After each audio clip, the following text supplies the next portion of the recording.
absolutely every single possible experience is nothing other than that experiencing fact. It's experience, and it's saturated with experience. It's not like it's just you are experiencing an emotion. It's like the emotion itself is saturated with that experiencing fact, that fact of what you are, which you might as well refer to as God. And so therefore, it's not like there's two things. It's not the experiencer experiencing an emotion. It's one flow of experience.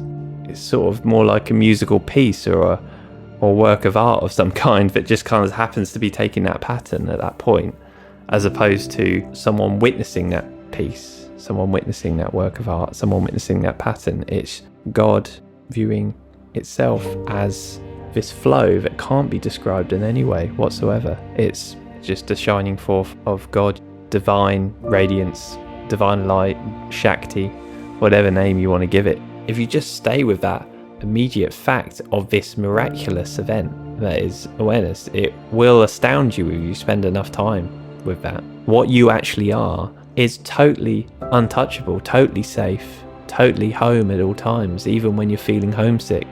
Yeah, when we say pure radiance, we're saying the pure radiance of I, of you. Not you, the limited me, but the only I that is. You are both the source and the outpouring, both the succession of experiences which seem distinct but aren't, and also the infinite capacity of experiencing and the range of experiences are one.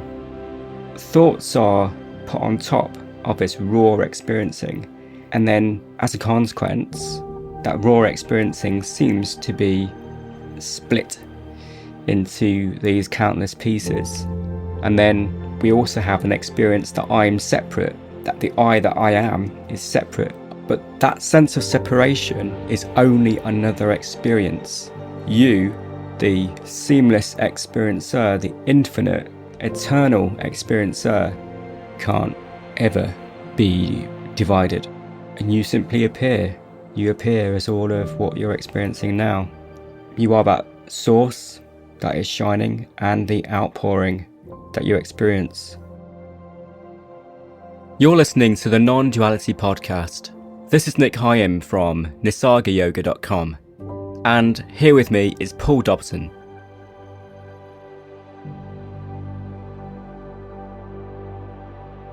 You're never not aware, never not experiencing. That's default. If you exist, then by default you are aware. Thing is, there is no one or no thing that exists. There is only existence. So you are existence. And a characteristic of the existence that you are is this capacity of awareness, of knowing, of being conscious, of experiencing. That's amazing, isn't it? Awareness is amazing. This vital receptivity. Just take a moment to appreciate the fact of being conscious as existence. That is wakefulness. You're awake. If you're aware, you're awake. In that sense, there's no awakening. You'd first have to be someone that exists. You'd have to be an individual who exists to therefore suddenly or gradually become awake. You are awake because you are present, or more precisely, you are presence. And built into your presence is this knowingness. And that's your nature. Being awake is your nature. Being, existing, awake, aware. We may come across this idea of unlearning this belief in not being awake, getting rid of anything that blocks this wakefulness. But when we inquire into what the blocks are made of, we only find more of the same wakefulness, the same consciousness, the same experiencing. You experience a block or an obscuration, a sense of heaviness or density that seems to limit your clarity, seems to veil your seeing. But what is any of that really made of? What's the nature of any of that?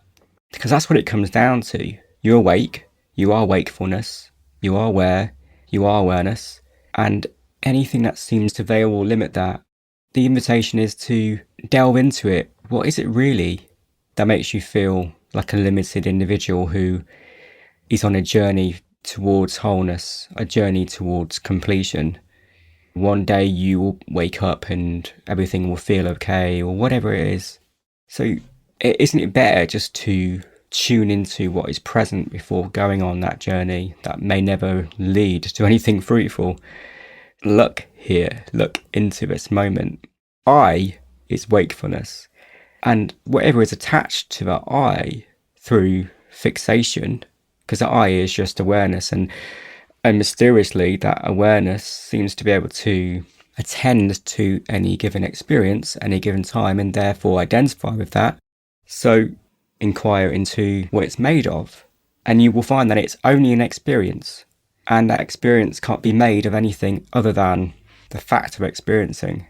There's no obscurations, is there? There's nothing that can obscure.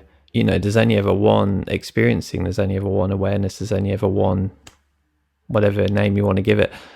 Once you see it clearly, in hindsight, it's like, this is so obvious. How can you, of course there's no obscurations. There's never ever been anything to be obscuring me.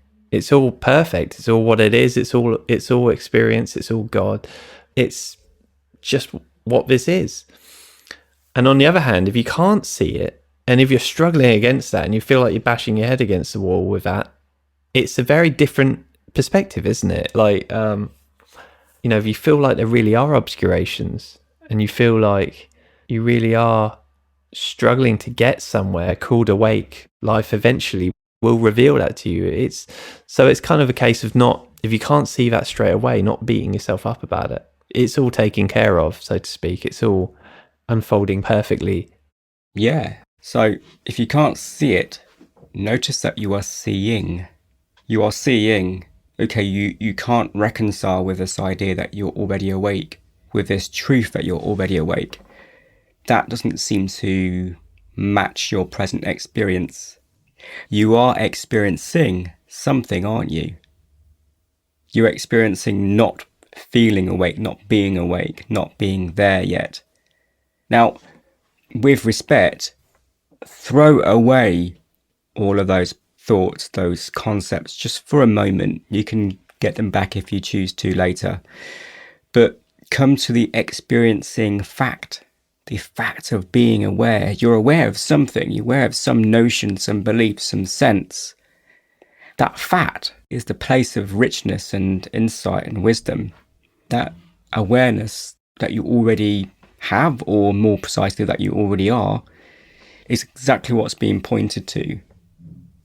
Like, look, there's this openness, this receptivity, and you're only ever receiving yourself. You are receptive to your manifestations, to your presentation.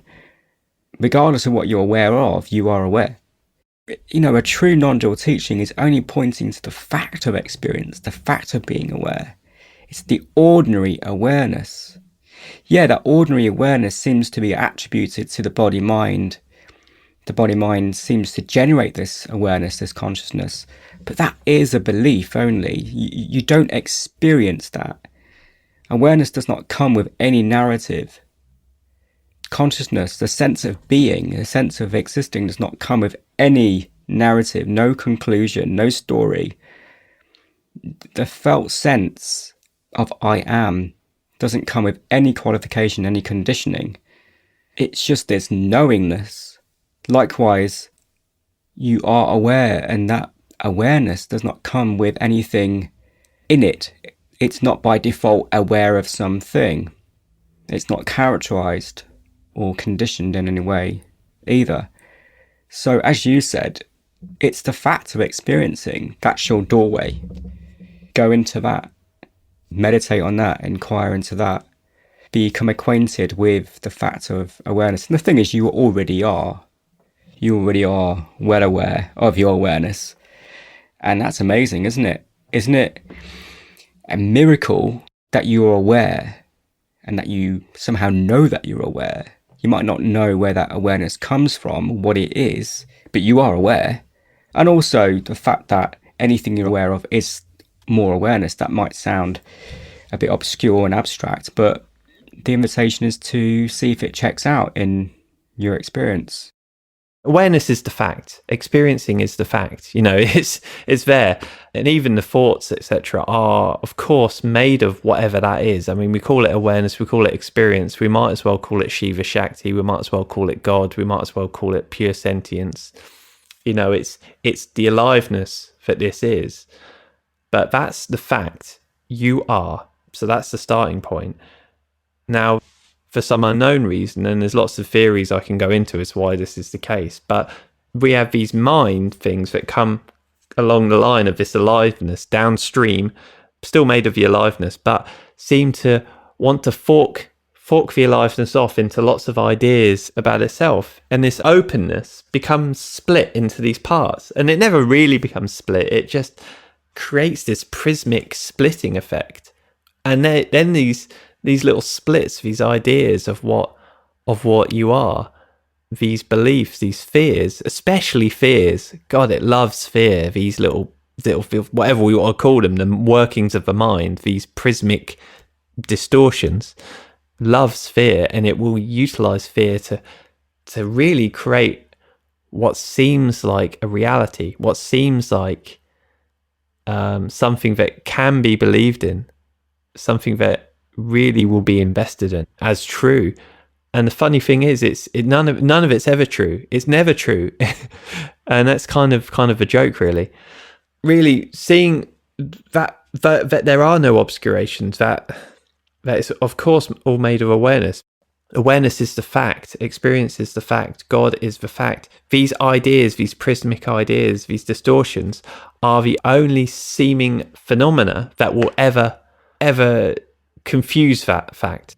But nothing is ever truly confused. No, there's only clarity, isn't there? Awareness is clarity.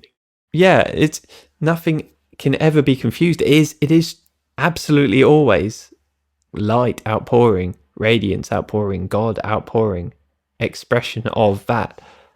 And that's the advantage, really. These little thoughts and beliefs that appear to be obscuring you are never obscuring. They're never obscurations. They're made of more of the same. It's kind of like an illusory cloud clouding the sun. It's like a mirage of some sort, and the sun is never actually clouded. It's you're always above the clouds, so to speak, but it might seem like there's a cloud in a way. It's never there. It's just, once it's seen as such, it just goes up as it disappears like a cloud does. It goes up like a puff of smoke. It just dissolves. There can only be this. There can only be experience. There's only God. Yeah, even if you feel confused, even if you feel lost, even if you feel separate, you're always home. Your awareness is the home that provides this infinite context. And you are that. So whatever seems to move through the home that you are is inconsequential. What is most essential is the fact that you are always home in a moment of confusion. There is some space that knows the confusion, some space of clarity that knows the confusion. So awareness is fundamental. You know yourself through this apparently dualistic display, all of which is unraveling in the home that you are. The home that you are never changes, while the unraveling seems to take on different appearances, different flavors, different senses, different vibrations, but you stay the same. If you just stay with that immediate fact of this miraculous event that is awareness, it will astound you if you spend enough time with that. I say spend enough time with. You can't be with, you are. But there's a gentle kind of noticing, isn't there, of that fact, as opposed to the sort of finding yourself believing in the thoughts and beliefs that come up. But it's really about coming back to simplicity. And we frame it in different ways. We try and be helpful in the ways we frame it, maybe open it up a little bit into different perspectives or ways of looking at the same thing. But really it's about coming back to simplicity. The simplicity of just this being, this awareness, this experiencing is amazing. Being as that, knowingly, completely bypasses the workings of the mind, because the mind can't go there, so to speak. It's too simple for the mind. But what you are is not the mind. What you are is this direct knowing, totally transcendent of any ideas whatsoever. It just is. And from there, its isness, of course, pours forth and allows all of these ideas, all of these different objects and emotions and relationships and all that kind of stuff. It allows all of that because obviously it's unconditional. It's unconditional love, essentially. You're totally free, and that's your kind of touchstone. It's so simple that it's overlooked. Yeah, Nisargadatta in I Am That says, in reality, nothing is lacking and nothing is needed. All work is on the surface only. In the depths, there is perfect peace. All your problems arise because you have defined and therefore limited yourself. When you do not think yourself to be this or that, all conflict ceases. Your weakness is due to your conviction that you were born into the world. In reality, the world is ever recreated in you and by you. See everything as emanating from the light, which is the source of your own being. You will find that in that light there is love and infinite energy. Yeah, you are the light of being, and every experience is your emanation, is your shining forth, is your outpouring of ecstatic love. That's the fundamental ingredient of manifestation, and it's inherent in your very nature. So you are that light of awareness, and this is not a new state to arrive at, it's your existing light of awareness which manifests all of this. And all of this is manifested to know yourself, and without the manifestation that you experience, you can't know yourself. So the world is your mirror. It's complete. It's totally complete, isn't it? Take the experience of what one might call lack. That experience is appearing within total completeness. It's absolutely complete. So you can do that for absolutely any experience. I mean, the experience, the qualities of the experience might be fuzzy as anything, and all that experience is appearing within perfect clarity.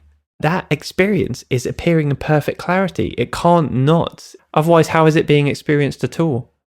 It's kind of a good tool to look at experiences in that way at times. What you actually are is totally untouchable, totally safe, totally home at all times, even when you're feeling homesick. Totally complete even when you're feeling lack. Totally blissful even when you're feeling depressed. Totally peaceful even when you're feeling rage. You know, it's like, well, how is that so? Just look, though. Just look for yourself. See, how are these things being known? How are they known whatsoever? That knowing, that awareing, that, you know, sentience is in itself totally unobscured by these situations, totally untouched by these situations, yet saturates all experience, saturates all of it. And this is why reality is so difficult to talk about. It's like almost paradoxical sounding, because it's like, so it's free of all of this stuff, but it's also creating all of this stuff. It's like, well, that's actually exactly it, but it doesn't make sense to a mind, because the mind can't hold, you know, it's like the mind goes, well, it's either one or the other. You can't have both. but reality is infinite, so it's not limited by the little petty ideas of a mind. Well, that's it. The mind is the perception of contrast, isn't it? Of hierarchy, this and that, better or worse, pleasure, pain. It's the dualizing factor, which is completely conceptual, never experiential. So, as you're saying, the invitation is to discover the equalness of life, a seamless, dare I say it, oneness of life, that it isn't divided into yin and yang. Not really. Yin and yang. Yin as opposed to yang. Yang in conflict with yin. You know, it's never the way things are, only on the level of thought, only on the level of story. So can you delve into any story, and by that I just mean the appearance of experience, and ask what is the nature of any experience, and you find that there's only equality, there's only inclusivity. You are that abundant awareness, aware of those stories, aware of those experiences. Whatever you're experiencing is always going to be a distortion in duality, a different version of a quality or a characteristic of self. So that means that anything you're experiencing, any distortion you're experiencing, is always going to refer to a deeper truth, a pure truth about your true nature. When you're experiencing fatigue, stuckness, heaviness, you are the aliveness of being aware of those experiences.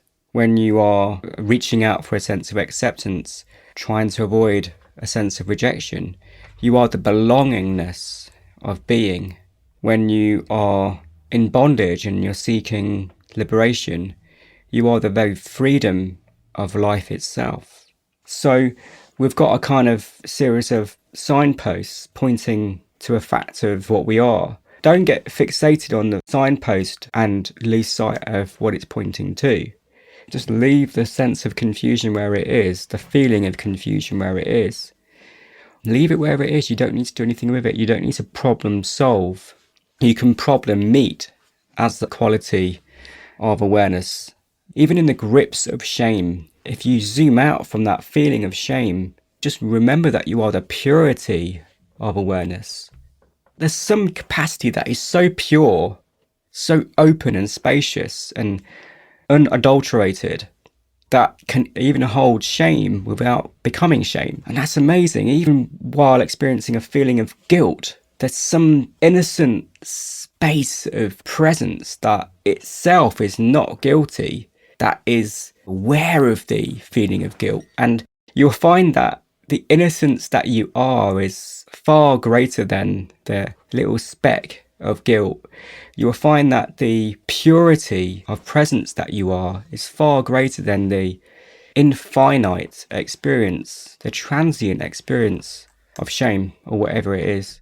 It's a matter of where you place your focus, isn't it? What awareness is, or what this sentience is, or whatever it is, has this incredible ability to focus, to shift focus around, and who knows what's going on there, but it can focus then on these thoughts and beliefs. And that's when awareness, even when it believes itself to be this human in a world, in these circumstances and these problems. And all this is, we're saying here, is come back to the simplicity of what it already is. The absolute simplicity of the awareness that you are, just whatever is experiencing right now. And whatever that is free, is totally free. It's totally free of any circumstance, any situation, anything. It's totally free. So yeah, it's a shift of focus. It's a zooming out. It's like getting, it's like taking the zoom function off the camera. It's just like, and then totally opening it up. It's like just a relaxing into that. It's just absolute clarity beyond clarity. It's just purity beyond purity, just shining, radiant, amazing, pure, ultimate presence. The focus shifts around and we get dragged off into situations, circumstances. It appears to be clouded, but it's never clouded. It's always there. It's always totally present. It can't not be, otherwise none of this would be happening. Without that, there's nothing happening. Without that, the power of that, you aren't having experience right now. Exactly. You are aware of a sense of me, and that sense of me can't itself be aware, because it's in a way an object in awareness. As soon as you, awareness, fixate on that experience you call me, then there's this illusion of that me looking out of the body, being the center, navigating the world that way, detached from the world that way. Suffering then comes from that sense of limitation. The experience of suffering depends on the apparent presence of a separate individual. So when this individual is seen to be non-existent, it's only an experience that you are having, then suffering dissolves. So it's not like you have to transform that suffering or do anything with it or get rid of it. The individual is the suffering. The individual is the suffering.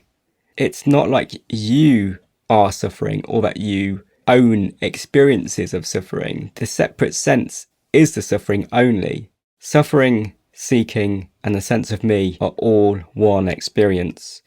And you are always apart from that. And that me sense is made of you, but it doesn't define you. Just as you are aware of anything you are aware of is made of you experiencing awareness, consciousness, but no thing that you can experience can define you. So if you inquire into your present experience, if you take a closer look with curiosity, with a relaxed focus, you find that real separation can't be found. It can't be found in direct experience. Only more experiencing is found. And that experiencing is not itself an object. It's the infinite context. And it's the essential nature of you. It's your essential nature. The more deeply and closely you explore anything, the more you only find experiencing. And as we've been saying, and as we always say, experiencing is seamless, all-inclusive of its seemingly distinct experiences, all of which are made of self alone, I alone, that wakefulness that you are. That's all you ever know. Meditation, spiritual practices, and any kind of inquiry are just tools in order to see that basic fact, just to free yourself up enough to see that basic fact, to give you enough focus to bring you back to that fact. But if you can go straight to this seeing, straight to what you are, because that's what you are already, if you can see it straight away, you don't necessarily need to do any of that. It's right here as what you are. It's just absolute clarity, absolute presence. And as I've said several times this episode, it's just coming back to that ultimate simplicity. I mean, simplicity itself, it's get as simple as you can and then get more simple. And all you'll be left with is this.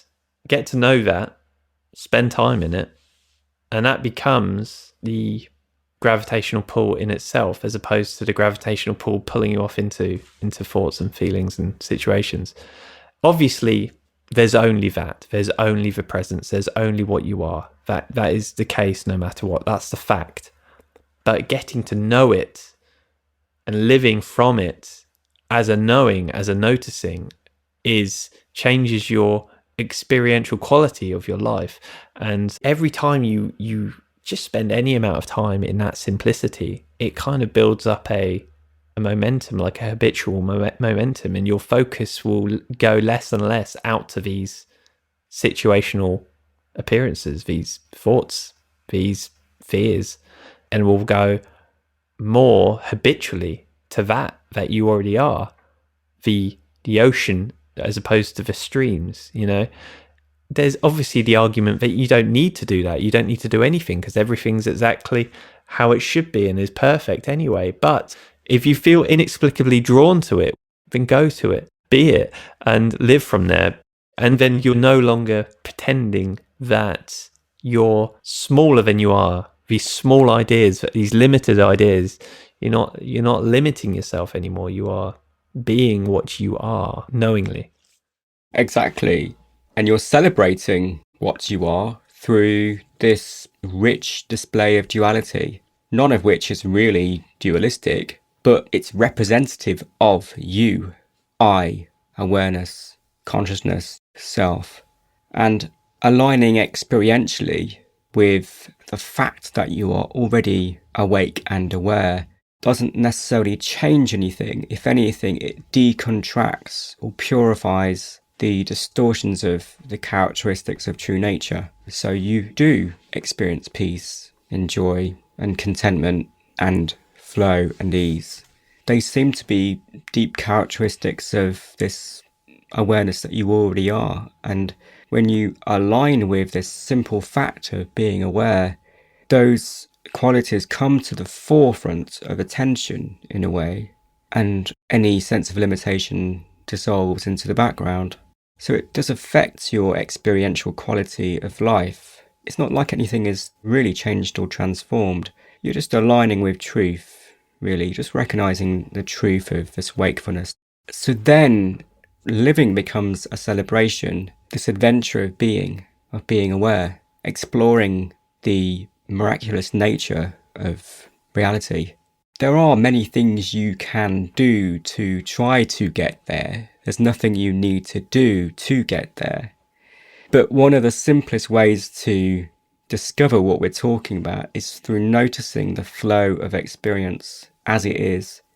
Everything that's appearing right now can only be experiencing, can only be awareness. And if you consider any mode of that awareness, hearing, seeing, smelling, touching and tasting, all of those senses are just one sense, and that one sense is awareness. It's as simple as that.